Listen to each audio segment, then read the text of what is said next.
kullu dhalalatin finnar. Tadi sama si Apis belajar tentang motivasi dianjurkan sekali untuk sholat isya dan sholat subuh. Keutamaan sholat isya dan subuh berjamaah. Sekalipun dalam keadaan merangkak, pasti orang mendatangi kalau dia tahu keutamaan tadi. Ya, sudah berlalu, tinggal nengok videonya aja. Ya, bab al-amru bil muhafazati ala salawatil maktubah wan nahyi al-akid wal wa'id asyadid fi tarkihinna. Sebuah bab yang memerintahkan untuk memelihara solat 5 waktu, solat maktubah, ya, muhafazah, agar dijaga sekali, perintah untuk menjaga solat yang 5, dan larangan wal akid al akidu wan nahi al akid. Apakah? Nah, larangan untuk akid, meninggalkannya. Coba kita tengok al-akid ini. Larangan untuk menyia-nyiakan, meremeh-temehkan, dan ancaman yang sangat syadid, wal wa'id syadid. Ya, wa'idus syadidu fit tarkihinna, bagi orang yang meninggalkan salat 5 waktu ini. Apa ini judulnya tadi? Ulang lagi. Babul amru. Babul amr, perintah, sebuah bab yang memerintah agar supaya orang muhafazah. Apa muhafazah? Hafiz, menjaga, memelihara atas keberlangsungan solat yang 5 waktu. Yang wajib itu ada perintah untuk menjaganya supaya jangan ditinggal-tinggalkan. Kemudian larangan, nahyu ini artinya wa nahyu. Apa ini? Larangan untuk akid. Akid ini meninggalkan atau mengabaikan, dan sekaligus ancaman yang sangat dahsyat bagi orang yang meninggalkan ini. Apa dalilnya? Ayat Allah pun ada ini. Ayat Allah yang menyuruh menjaga.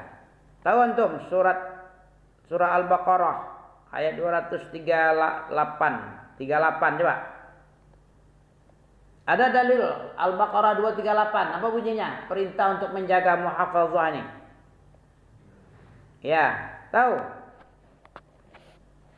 Ayat 238. Perintah untuk selalu menjaga solat yang 5. Hafizu 'ala salawati was salatil wusta. Ini dalilnya nih.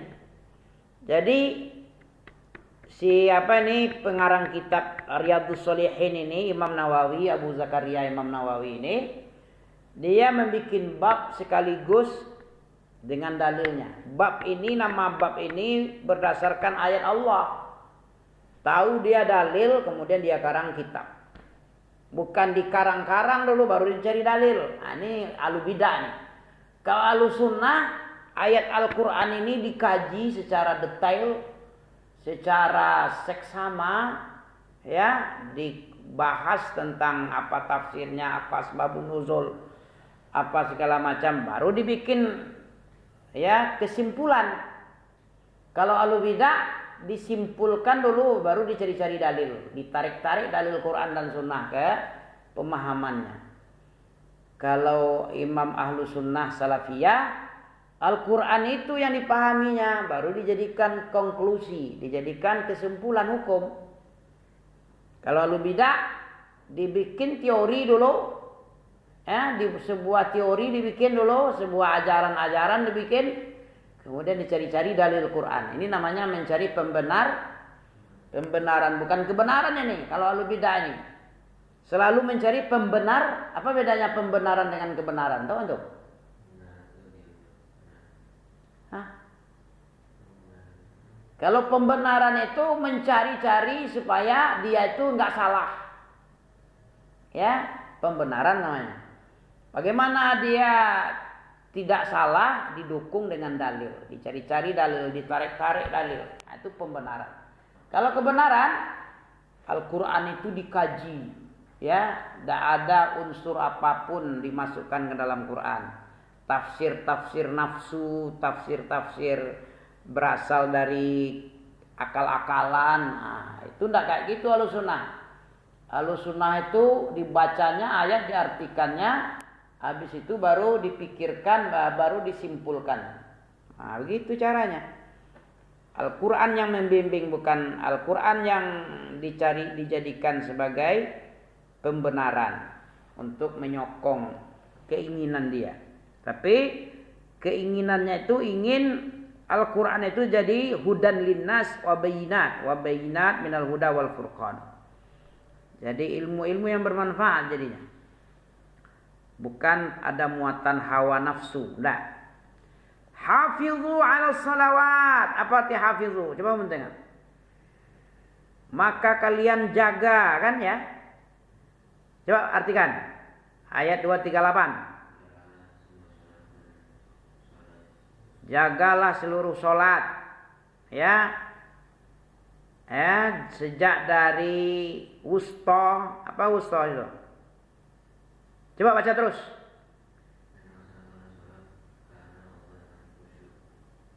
Yang jelas sedikit. Hafizu ala salawat.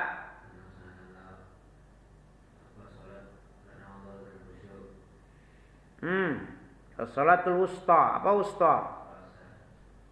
Salat asar, isya. Jadi sejak dari terbit fajar sampai isya itu, sejak dari awal sampai wusta. Wusta ini apa artinya? Tengah-tengah. Salat isya artinya ya. Salat asar. Wusta, apa lagi setelah itu? Lanjutkan. Wassalatil wusta. Apa? Wa qumu lillahi qanitin. Apa artinya itu? Kamu harus berdiri menghadap Allah itu, tegakkan sholat itu dalam keadaan khusyuk, tunduk, patuh. Jangan enggan-engganan. Tidak boleh enggan-enggan. Karena ini perintah Allah nih. Ayat Al-Baqarah 238. Kalau kita baca-baca aja itu enggak paham berarti itu. Jadi kita sholat itu betul-betul tunduk dan taat dan patuh. Itu dia. Hafizu ala salawati was salatil wusta wa qumu lillahi qanitin. Jagalah oleh kalian semua sholat yang 5. Sholawat itu jamak dari sholat. Sholawat dan sholatil wusta. Sholat apa dari isya ya? Isya asar ya, asar. Ya. Dan berdirilah mengerjakan sholat itu dalam keadaan tunduk, khusyuk, patuh dan taat. Fa in tabu wa aqamus shalah wa atuz zakah fa khallu sabilahum. Apa artinya ini? Kalau mereka itu dalam taubat, ya sudah taubat mereka, kemudian mendirikan sholat mereka, kemudian membayar zakat mereka, fa khallu sabilahum. Apa fa khallu? Surat Taubah ayat 5 coba tengok. Kalau ngaji itu belajar itu. Ketika antum waktu inilah, nanti kalau sudah kuliah tak bisa lagi belajar kayak ini. Ada Nabil belajar kayak gini nih? Nggak ada kan? Kapan lagi belajar? Di alam kubur? Nggak mungkin. Di akhirat? Nggak mungkin. Ya ketika sekarang inilah. Kamu pergunakan waktu lapangmu sebelum waktu sibukmu. Kalau Nabil itu udah mulai sibuk dia tuh. Berapa mata kuliah yang harus dikerjakan? Kalau tidak dikerjakan nanti gagal SKS-nya kan? Rugi ulang-ulang lagi dia. Habis duit nanti. Ya kan? Kita belajar nih. Coba apa artinya? Fa'intabu, kalau mereka itu taubat dan mendirikan sholat mereka itu, membayarkan zakat mereka itu, fakhallu, maka fakhallu berarti. Coba tengok ayat 5. Taubah ayat 5 tengok. Wa atau zakah fakhallu sabilahum. Artinya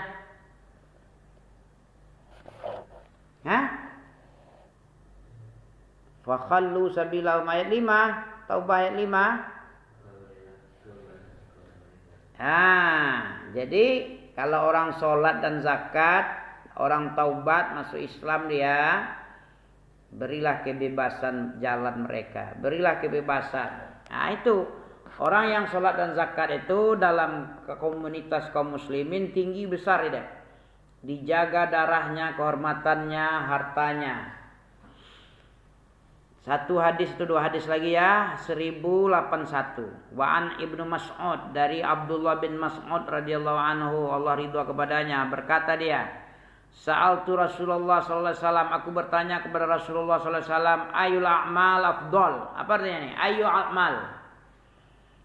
Amalan apa sajakah yang paling utama? Ya, sebuah amal dalam Islam lebih utama, lebih prioritas, lebih besar pahalanya, lebih unggul kualitasnya. Apa itu sholat yang paling unggul dalam Islam ini? Apa? Yang paling utama?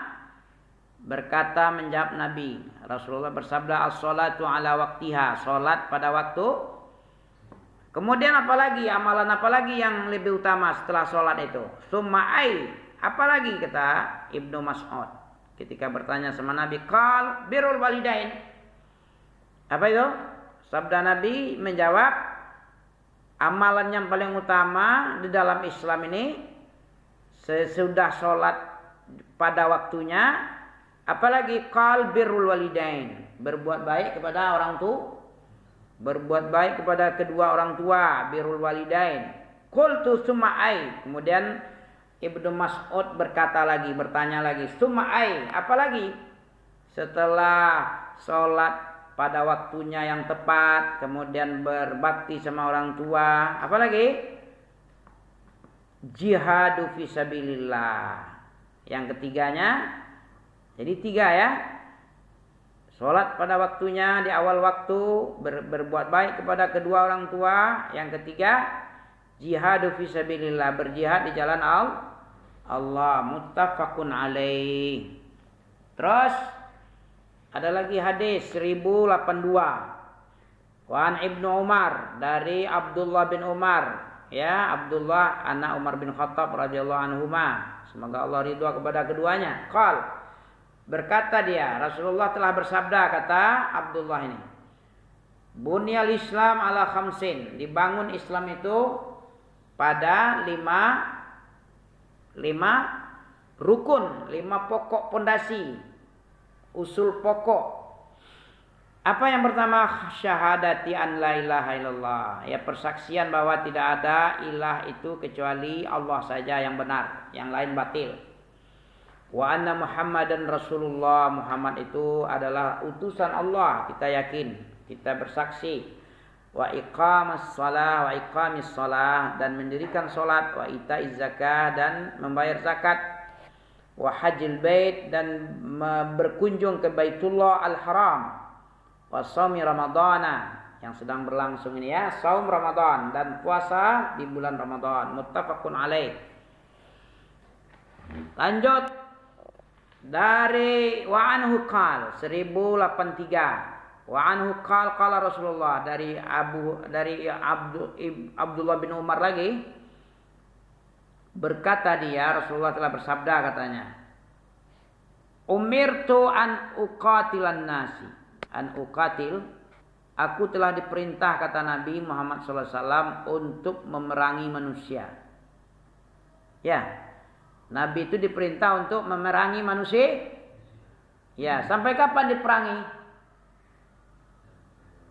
Antum kira agama damai? Tidak ada damai-damai, agama tunduk. Kalau ada orang mengatakan Islam itu agama damai, salah. Ini ada perang di sini. Umirtu an uqatila. Apa artinya ini? Aku telah diperintah, kata Nabi, diperintah kepada saya, an uqatilan nasa, agar aku memerangi manusia. Perang itu tunduk atau damai itu? Tunduk, agar tunduk dia. Ngapa manusia bisa apa dia? Bisa dia bikin nasi satu biji. Bikin ikan seekor bisa dia. Bikin air setetes bisa. Semuanya itu kan dari Allah itu. Wajib dia berbakti kepada Allah. Wajib tunduk dia. Karena dia nggak bisa makan. Nggak bisa membuat makanan untuk dirinya. Untuk dirinya nggak bisa ya. Atau ditahan napasnya. Nggak boleh ngisap angin oksigen. Bisa. Ngeri ya. Makanya wajib kita mengingat-ingat nikmat Allah ini agar kita tunduk. Nggak membangkang dah. Nggak sepele dah. Kalau kita nggak ngerti, sepele dia. Orang kalau nggak tahu, nggak kenal, makanya tak sayang ya. Tak sayang maka tak cinta makanya nggak mau berkorban. Tapi kalau dia tahu bahwa Allah itu sudah banyak sekali berjasa, dicabut aja energinya, mata penglihatan dicabut, nggak bisa lihat. Kakinya dibikin stroke, nggak bisa jalan. Tangannya stroke, jelek kali bentuknya. Mulutnya pun kalau stroke bentuk apa? Itu ya. Belum lagi makan minumnya lagi, belum lagi keperluan yang lain-lain. Seluruhnya Allah saja yang punya. Makanya wajib dia berterima kasih sama Allah, bukan damai-damai. Bukan berdamai-damai dengan agama ini. Tunduk sama agama, bukan damai. Makanya kata Nabi, aku telah diperintah, yang memerintah Allah. Apa yang diperintah Allah? Untuk memerangi manusia yang ingkar. Dulu di zaman Nabi kalau tidak mau Islam dia diperangi. Kalau tidak mau bayar jizyah, perang. Pertama disuruh didakwahi dulu. Yang kedua, kalau tidak mau juga dia masuk Islam, ya disuruh bayar jizyah, dibayar pajak. Pajak sekarang ini bayar pajak dirinya diantar dengan tangannya sendiri secara hina dia. Suruh bayar dengan tangannya, bayar pajak dirimu. Karena kamu nggak Islam. Tapi kalau kamu Islam nggak usah bayar pajak. Sholat dan zakat aja kamu, nggak boleh bayar pajak. Tapi kafir nggak mau Islam, harus bayar pajak dia, jizyah namanya. Nggak mau juga baru diperangi. Ya, sampai kalah dia, sampai tunduk dia. Agak gitu sama Nabi. Umirtu an uqatilan nasi hatta yashhadu an la ilaha illallah wa anna Muhammadar Rasulullah. Aku diperintah untuk memerangi manusia sampai manusia bersaksi bahwa tidak ada ilah selain Allah dan Muhammad Rasulullah. Kemudian diperintah juga memerintah manusia untuk mendirikan sholat, memerintah manusia untuk bayar zakat, memerintah manusia faiza fa'alu, kalau mereka sudah menyaksikan Allah nggak ada, Muhammad itu adalah utusan Allah, Allah itu tidak ada selain Allah, tidak ada sekutu baginya. Kemudian Muhammad Rasulullah, kemudian dia telah sholat, telah bayar zakat. Faiza fa'alu, kalau mereka telah berbuat yang demikian zalik, faiza fa'alu zalik, kalau telah mengerjakan yang tiga itu, asamu minni, mereka itu terjaga dariku. Aku tidak boleh lagi menumpahkan darah mereka, mengerampas harta mereka, memakan harta, illa bihaqil Islam, kecuali karena hak Islam, kecuali dia karena melanggar sesuatu kehormatan Islam. Apa itu? Kalau dia membunuh ya dibunuh dia. Kalau dia berzina ya dibunuh juga, dirajam. Ya, kita ambil wa hisabuhum 'ala Allah muttafaqun alaih. Kemudian perhitungan seluruh amalnya itu Allah aja yang menghitung. Cukupkah ini? Jam berapa ini? Satu lagi lah ya. Bisa? Ya, hadis yang ke 1084. Ya, antum tengok aja di sini bisa nih di rekamannya nih.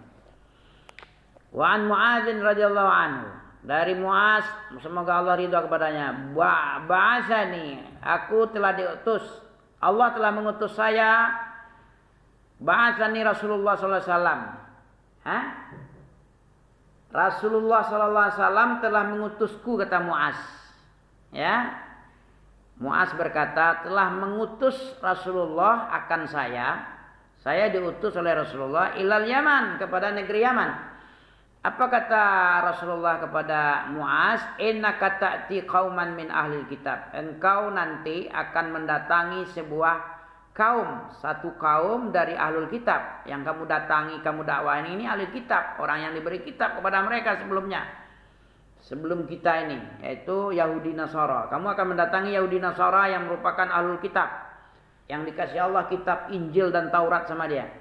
Fad'uhum ila syahadati alla ilaha illallah wa anni rasulullah.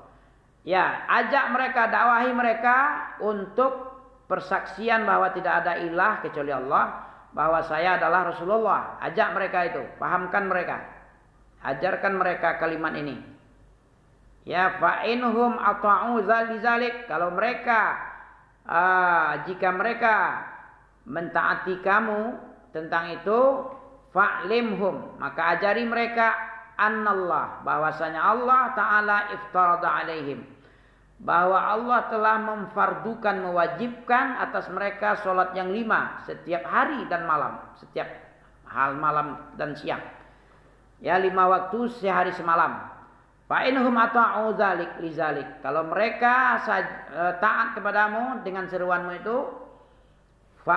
fa'alimhum, maka ajari mereka bahwa Allah menfardukan sedekah, ya, menfardukan zakat. Tu'khadhu min aghniyaihim, diambil harta itu dari orang kaya mereka, faturaddu ala fuqaraihim, kemudian dikembalikan kepada fakir miskin di antara mereka. Diambil dari orang kaya untuk orang miskin, bukan untuk orang Islam, bukan untuk nabi gunanya semua, enggak. Ya. Fa'alimhum anallaha qad farada, ya. Ajarkan mereka untuk tahu membayar zakat, diambil hartanya dari orang kaya mereka dan dikembalikan untuk kesejahteraan orang-orang miskin. Fa inhum ata'u lizalik, kalau mereka saja mematuhi engkau, fa iyyaka wa qaraimal amwalihim wa qaraima amwalihim, maka hati-hati kamu dari harta mereka yang disayanginya, yaitu harta kesayangan mereka, tidak boleh diambil sembarangan. Mentang-mentang kamu disuruh mengambil zakat, kamu ambil yang bagus-bagus semua. Ya, kamu tinggalkan yang jelek-jelek. Yang bagus-bagus kamu ambil, itu tidak boleh. Hati-hati kamu. Dan hati-hati juga kamu dari dakwah mazlum, doanya orang yang dizolimi. Kalau diambil yang bagus-bagus, hibal, artinya zolim kita namanya. Fa innahu laisa bainaha wa bainallahi hijabun. Karena doa orang yang dizolimi itu tidak ada halangan di antara dia dan Allah. Allah langsung makabulkan. Ya, demikian dulu. Subhanakallah bihamdika asyhadu an la ilaha illa anta astaghfiruka wa atubu ilaik.